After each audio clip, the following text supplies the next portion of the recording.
Vamos falar agora de um assunto muito sério. O número de desempregados não para de crescer no Brasil. Muita gente está desesperada, não sabe o que fazer. Diaristas, empregadas domésticas, pessoas que trabalham em comércio, não sabem qual vai ser o futuro delas. Inclusive, já saiu o dado de desemprego e já aumentou no Brasil. A gente está ao vivo com o advogado em direito trabalhista Leone Pereira. Leone, bom dia para você. Muito obrigada por participar aqui da gente com o Fala Brasil Especial de sábado.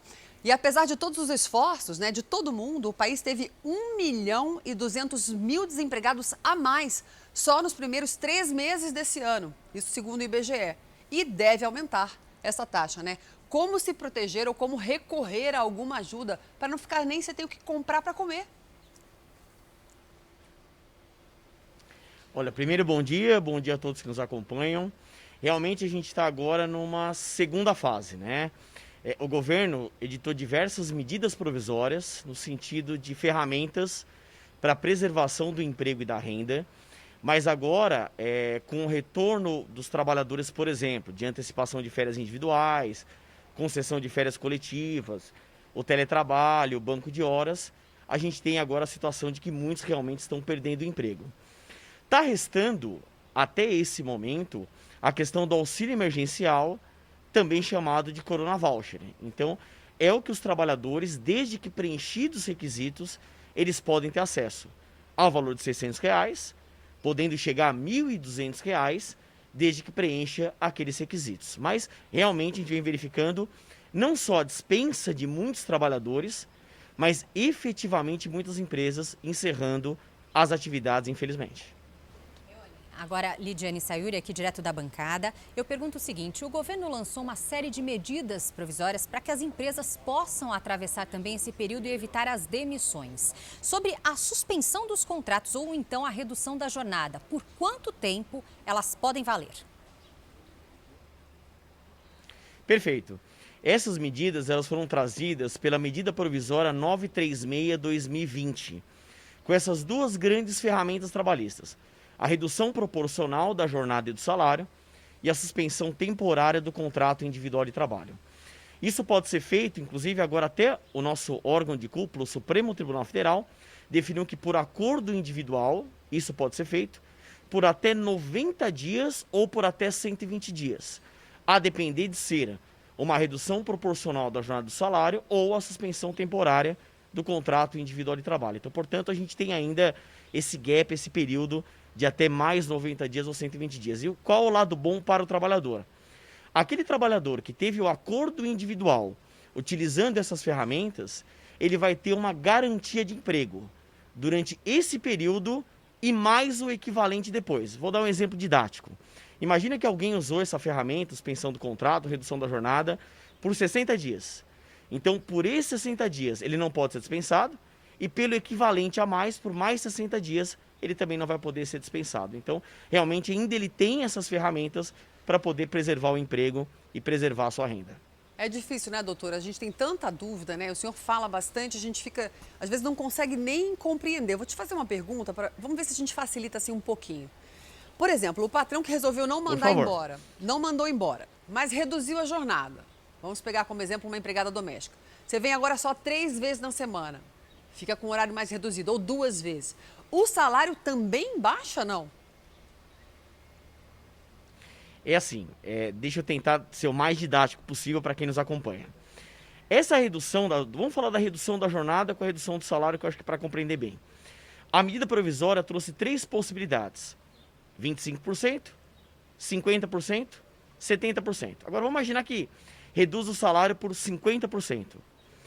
Os outros 50% incidem sobre a base do seguro-desemprego. Quer dizer, quem ganha, vamos dizer assim, quem não ganha muito, quem ganha próximo do salário mínimo, praticamente vai continuar ganhando a mesma coisa. Porque metade é arcada pelo empregador e a outra metade incide sobre o seguro-desemprego, que é a parcela que vem do governo. Então, portanto, é uma forma de eu compartilhar os prejuízos, mas partindo da premissa para a empresa, para o empregador que decidiu fazer isso. Agora, o que é curioso nessa história toda?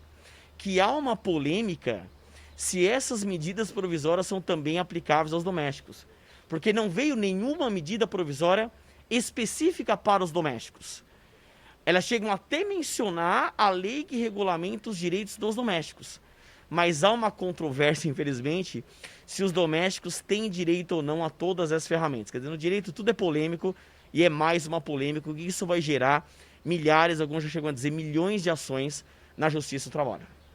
Leone, e os trabalhadores que estão em home office, por exemplo, por serem do grupo de risco, eles podem ter o salário e também os benefícios diminuídos? Olha, quem trabalha em home office, ele sendo empregado, ele não vai ter direito ao coronavírus ou auxílio emergencial. Mas poderão ser utilizadas as ferramentas da redução proporcional da jornada e do salário, como a suspensão do contrato. Isso pode acontecer. Agora, na questão do que a gente chama de teletrabalho, trabalho remoto ou home office, pouco importa, nessas situações, os direitos e os deveres, de acordo com a medida provisória, deverão ser definidos em contrato escrito. Qual é o grande problema? Que trabalhador que nesse momento teve condições de barganhar questões envolvendo aumento de custos de alimentação, de internet, de água, de luz. Então muita gente acha que a empresa automaticamente ela é responsável em fornecer tudo isso ao trabalhador, e não é verdade.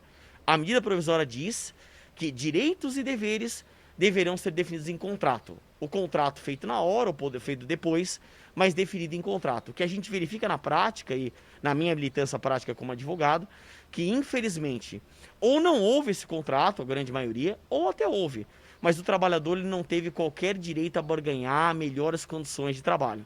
Então, efetivamente, o home office, à luz da medida provisória, permitiu ao empregador essa alteração do contrato, sendo que direitos e deveres definidos em contrato. Agora, nesse momento, que o trabalhador que pôde, como eu disse, barganhar melhores condições. Uma situação realmente muito difícil. Difícil. Leone, tem uma pergunta agora do nosso telespectador Leonardo, do Rio de Janeiro.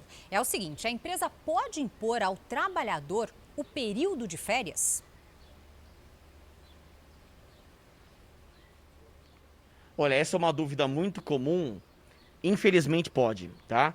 A medida provisória, ou melhor dizendo, as medidas provisórias ampliaram os poderes para o empregador. O empregador ele tem mais condições de promover o que a gente chama alterações unilaterais do contrato. O que é isso? O empregador promove a alteração, o empregado tem que aceitar apenas comunicando no prazo de 48 horas, que é um prazo que foi definido pela medida provisória. Então, portanto, a empresa pode impor, e a medida provisória trouxe inclusive novidades em relação a isso. Por exemplo, ela pode utilizar férias individuais, no caso das vencidas. Quem ainda não tinha completo aquele período aquisitivo de 12 meses, mesmo assim a empresa já pode antecipar as férias, e a empresa pode inclusive negociar férias futuras e pagando para frente. Como assim pagando para frente? Desculpa que eu estou me arrumando aqui, para a gente também é uma adaptação à questão da máscara, né? Mas vamos lá. Antes, quando o trabalhador ele sai de férias, a empresa tinha que pagar em até 2 dias antes do gozo. Agora não, ela pode pagar até o 5º dia útil do mês subsequente, sendo que o terço a mais que está na Constituição, que também deveria ser pago até 2 dias antes, a empresa pode pagar lá na frente até a segunda parcela do 13º, ou seja, até o dia 20 de dezembro.